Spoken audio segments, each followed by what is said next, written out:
حضرت سلیمان کا لشکر آ رہا تھا اور یہ چیونٹی وادی نمل میں اپنی ہمجولیوں کے ساتھ وہاں تلاش رزق میں گھوم پھر رہی تھی. تو جو ہی لشکر آتے ہوئے دیکھا تو اس نے اپنی ہمجولیوں کو کہا، جس کی حکایت قرآن نے کی ہے، کہا جلدی جلدی اپنی بلوں میں داخل ہو جاؤ، اللہ کے نبی کا لشکر بے خبری میں تمہیں کچل نہ ڈالے.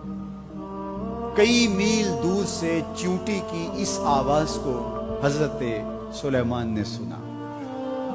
قرآن بتاتا ہے فَتَبَسَّمَ ضَاحِكًا مِّن قَوْلِهَا، اور اس چیونٹی کی اس بات کو سن کر پیغمبر کے چہرے پہ ہنسی آ گئی، مسکراہٹ آ گئی کہ یہ کیا بول رہی ہے.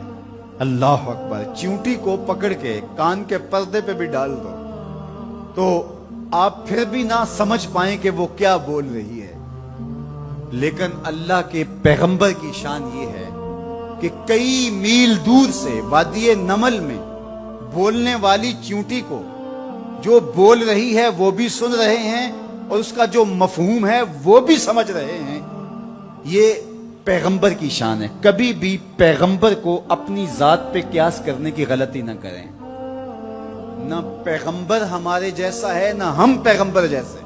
ایک شخص نے روزہ رکھ لیا تو گرمی تھی، چلاتی دھوپ تھی، تو وہ بے ہوش ہو گیا. تو لوگ اس کے اوپر کپڑا تان کر کے کھڑے تھے سائے کی.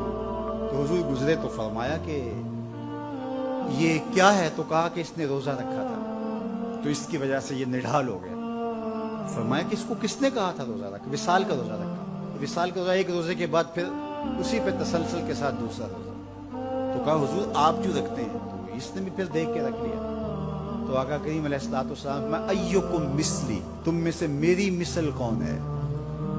ایکم مثلی، تم میں سے میری مثل کون ہے؟ اور ایک دوسرے مقام پہ آقا کریم نے فرمایا لستو کہیاتکم، میں تمہاری طرح نہیں ہوں. کبھی کہا ایکم مثلی، تم میری طرح نہیں ہو، کبھی کہا میں تمہاری طرح نہیں ہوں. تو یہ غلطی کبھی نہیں کرنی چاہیے کہ اپنے آپ کو نبی پر قیاس کریں یا نبی علیہ السلام کو اپنی ذات پہ قیاس کریں. اللہ نے ان کو جو صلاحیتیں، جو شانیں، جو عظمتیں اور جو امتیازات عطا کیے ہیں وہ انہی کا خاصہ ہے. اللہ نے انہی کو ایک الگ شان اور الگ نرالی عظمت عطا فرمائی ہے جو انہی کا مقصود ہے. اب چیونٹی کتنے میل دور سے اپنی ہمجولیوں سے بات کر رہی ہے. کوئی حدیث ہو تو ضعیف کہہ کر کے کوئی کہے کہ نہیں میں نہیں سے مانتا، آیت قرآنی ہے. فَتَبَسَّمَ ضَاحِكًا مِّن قَوْلِهَا، چیونٹی کی اس بات کو سن کر اللہ کا پیغمبر مسکرانے لگا کہ یہ کیا کہہ رہی ہے. اللہ اکبر. یار حضرت سلیمان علیہ السلام چیونٹی کی بات سنیں بھی اور جو وہ کہے اس کو سمجھیں بھی اور اس بات پہ مسکرائیں بھی اور چیونٹی بھی کئی میلوں پہ ہو. یہ شان اس پیغمبر کی ہے کہ جو مسجد اقصی میں تیرے نبی کے پیچھے مقتدی بن کے کھڑا ہو. جب مقتدی کی سماعتوں کا یہ عالم ہے تو مقتدا کی سماعتوں کا عالم کیا ہوگا. اس لیے میرے اور آپ کے آقا و مولا نے ارشاد فرمایا جو میں دیکھتا ہوں وہ تم نہیں دیکھ پاتے، جو میں سنتا ہوں وہ تم نہیں سن پاتے. تو جب سلیمان علیہ السلام اتنی دور سے چیونٹی کی آواز کو سن بھی لیں اور اس کی سرسراہٹ کے مفہوم کو اخذ بھی کر لیں اور اس پہ آپ جو ہے وہ جواب بھی دیں، فَتَبَسَّمَ ضَاحِكًا مِّن قَوْلِهَا، تو پیغمبر چیونٹی کی آواز کو سن لے تو مدینے والا امتی کی آواز کو نہیں سنے گا. تو یہ شان ہے خدمتگاروں کی. سرکار کا عالم کیا ہو. اللہ نے شان عطا کی، اللہ نے عظمت عطا کی. اب اس چیونٹی کو امام راضی کہتے ہیں قیامت تک آنے والی چیونٹیوں کا سردار بنا دیا. کیوں؟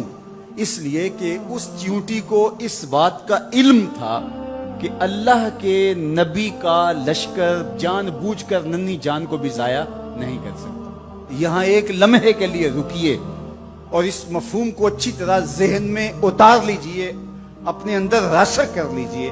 نبی کی تربیت پانے والا لشکر جان بوجھ کر کے ننھی جان کو بھی ضائع نہیں کر سکتا. اور جو اپنے بدن سے بم باندھ لے اور انسانوں کے انبوہ میں گھس جائے اور پھر بم پھٹے اور چھوٹے چھوٹے بچوں کے جسم کے ٹکڑے اور گوشت کے لوتھڑے بھی دیواروں سے چپک جائیں اور فرش خون سے بھر جائے اور وہ سینے پہ ہاتھ رکھ کے ذمہ داری قبول کرے، وہ نبی کا لشکر تو نہیں ہو سکتا، کسی شیطان کا لشکر ہو سکتا ہے۔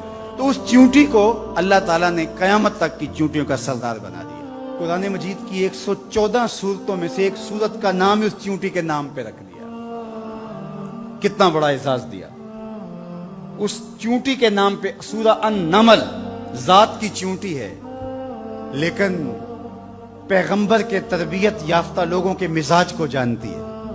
یار پیغمبر کی صحبت میں رہنے والوں کا کوئی مزاج آشنا بن جائے اور اس مزاج آشنائی کی وجہ سے اس کو عزت، پروٹوکول، تکریم اور قیامت تک آنے والی چیونٹیوں کی سرداری بخشی جاتی ہے، تو جو مزاج پیغمبر کا حامل ہے اس ابو بکر کی شان کا عالم کیا ہو، اس کی عظمتوں کا عالم کیا ہے۔ تو اس چیونٹی کو قیامت تک آنے والی چیونٹیوں کا سردار بنا دیا گیا۔ تو اس کی سرداری کا سبب اس کے یہ جاننے کی وجہ سے ہے کہ پیغمبر کی تربیت میں رہنے والے جان بوجھ کے ننھی جان کو بھی ضائع نہیں کر سکتے۔